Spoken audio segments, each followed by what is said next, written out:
question is, can I? Shall we have a go?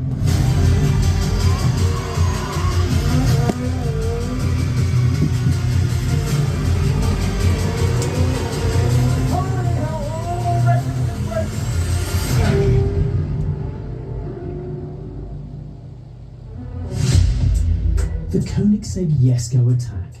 Yes, it can do funny things to your insides, but just look at it. Have you ever seen more carbon fibre? Seen it done more beautifully than this? The Jesko follows on from the Agera.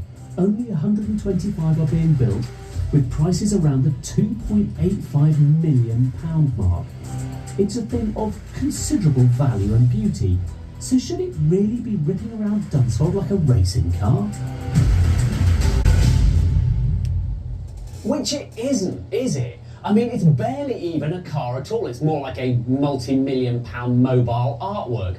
No wonder no one drives them hard. But anyway, what's better than one carbon-bodied, 1600 horsepower slice of exotic hypercar? How about two? Yes, look, we've got a pair of Koenigsegg Jeskos. A standard attack standard and the absolute, the current 0 to 400 km/h to 0 record holder. And I thought, why we had them here, I just used the opportunity to show you around them both. So let's start with the aero. For the absolute, all you get are these two little fins and 150 kilos of maximum downforce. The attack develops almost 10 times more, with a maximum of 1400 kilos, with 700 kilos already pressing down on it at 155 miles an hour. Regular carbon wheels not enough? The Absolute comes with spats for the rear wheels that alone give it a 5 km/h speed boost. But the aero's not just around the back, is it? You can stick a whacking great wing on the back, but you need to balance it at the front. So look here, the Attack has this big old front splitter, much bigger than the one on the Absolute. And then you come back over the front wings and look, conventional vents on this one, whereas over here, you've got this gorgeous carbon work all drilled out. It looks amazing. In fact, the whole bodies on these cars are just sensational, including the wheels. 120,000 euros for a set. Pocket change. I thought these things looked amazing with the bodywork down so you could admire all the silvery carbon fibre. But how amazing do they look underneath? And actually there is quite a lot in common between the two. Both have the same 5.1 litre twin turbo V8 developing 1600 horsepower if you can get the expensive E85 fuel. If you can't, they're still like 1260 horsepower, so you haven't got much to complain about. They also have the same Koenigsegg's in-house 9-speed gearbox. I mean, there's a lot in common there, but then you get to the differences. Look at this. See this bar here? Look, that's just a simple damper for the rear axle to support, like a heave damper for the back. Look at it over here. Look how complicated this is. It's got a whole spring system because it's developing so much more downforce, it needs more support. Completely different anti-roll bar design as well. But I could just sit and pore over this for hours. Or I could go and drive it. Look at this. Check that out. About a bit more action of that. Oh yeah, here comes the theatre. Love it. Shall we?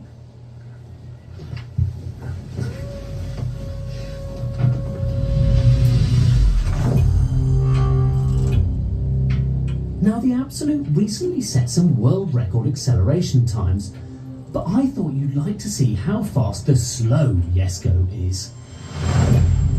So recently, Jethro and I did a twin test between a McLaren 750S and a Ferrari 296.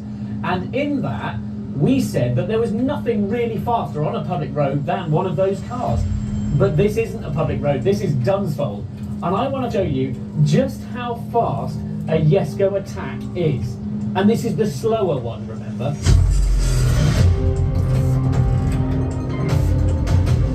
Right, here we go then. So, double tap that, staging for launch, into full throttle and go! I'll try and count the numbers as 100 kilometers there. 100 miles an hour, 120, 130, 150, 170.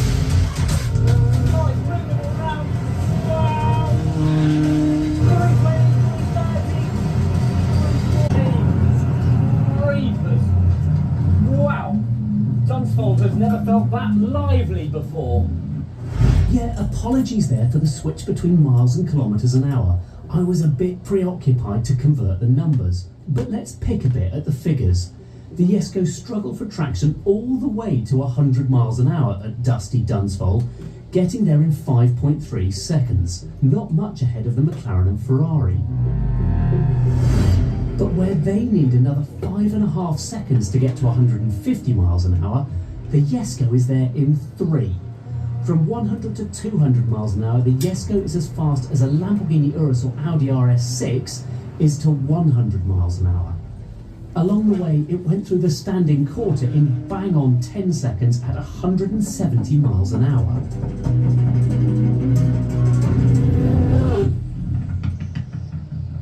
We can just tootle around in comfort mode, can't we?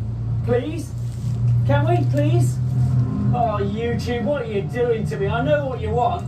You want it all ramped up, and I'm thinking, holy hell, 1600 horsepower. Right, okay, we'll build up, shall we? So, comfort mode at the moment, gearbox in automatic, traction control firmly on. The gearbox, the whistling, that 5-litre V8 twin turbo. The fireworks coming out the back.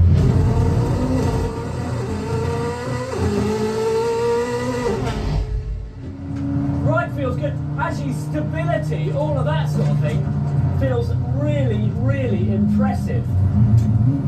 Straight away. Wonder how if that ride comfort's going to stay there as we knock it up through the modes a bit. God, it just, the force, I mean, this is full on, this is what 911 turbos do, and I'm in comfort mode. Jeepers, it's just straight up to like 120 miles an hour, just on the approach to the first corner, easy. Okay then, go on, I'll give you what you want, right, sport. Oh, stuff it, let's go straight beyond sport to track. And I've got to confirm things. When I go to track mode, I've got to confirm things.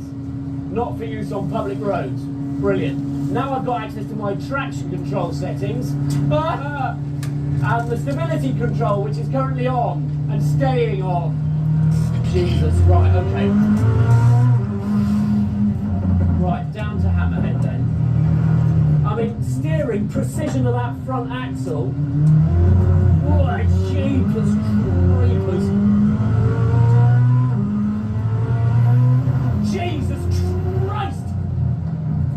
Mother of what's it? What the hell's it doing to me?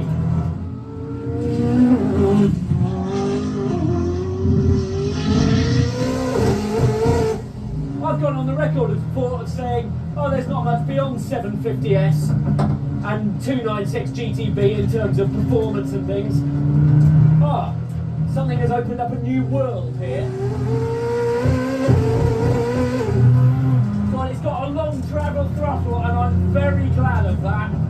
Listen to it, I mean, just hold on to it, that's what I'm trying to do. I'm going to have to put the gearbox back in auto. It's just too much to take on board at the moment. Bloody hell! That's mad! That's doing over 150 miles an hour on the approach to Hammerhead. I've never had anything touch that before.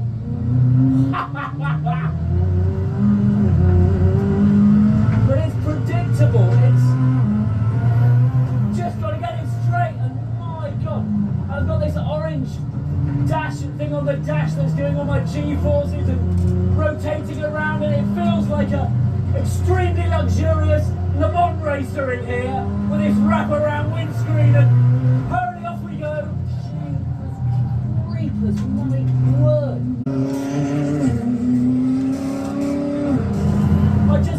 I'm really struggling to process this at the same time as talking to you and trying to keep an eye on what the car's doing. I sort of want it in auto mode, but I sort of want to pull the pedals too. Oh, the brakes are exceptional too, and the pedal feel. And you can hear it all. It's not a refined car, is it? Oh, right, just back off a little bit, because wow, wow, wow, wow, wow. Oh, right, This is quite something. This is really, really quite something. Look, if you're driving around in a Golf R or a Lancer or something and going, yeah mate, I could totally be there, I could totally do that, what's he playing at? Honestly, this thing scrambles your brain. I've driven a lot of fast stuff. This thing, as far as road cars go, and race cars actually, is in a different league. 1600 horsepower. I mean, the force generating, and I'm watching, I haven't got any say over what the rear wing does. That's just down there, mucking around by itself, going to low drag modes and everything.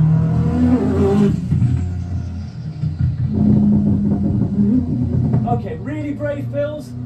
What am I doing? Going to off. Disable, yeah, I want to disable that. Electronic stability. Come on then, let's have it off, so to speak. Right, manual gears. Do I want manual gears? No, I'm going to go auto, I think.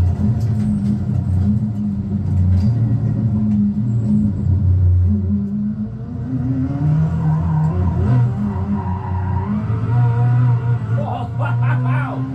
Oh, we can slide round Hammerhead. Hey, there we go. I sort of want it on for the rest of the lap though. The speeds are a bit dizzying. My word, just turn home. This is a proper experience because it's got a realm beyond anything else that I've driven.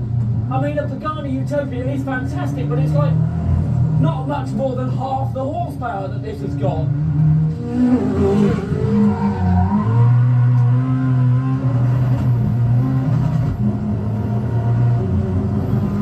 You just can't keep up with the gearbox. Those 9 ratios, the first 5 are basically all on top of each other because of the power of this thing.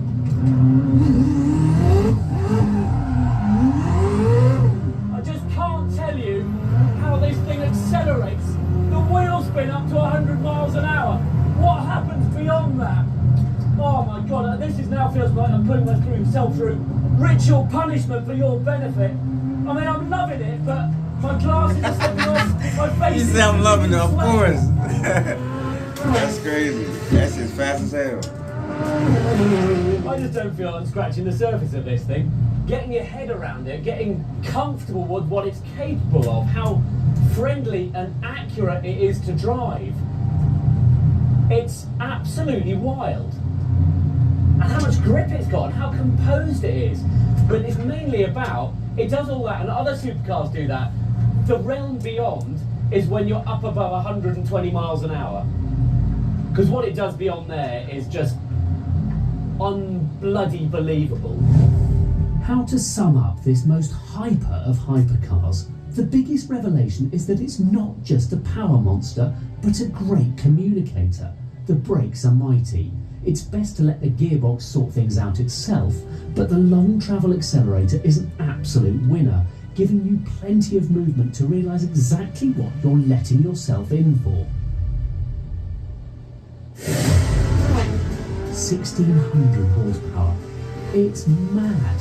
Acceleration only really starts at 100 miles an hour, yet it's not snappy and volatile. Instead, it's accurate and controllable enough to skid about, vaporising rubber.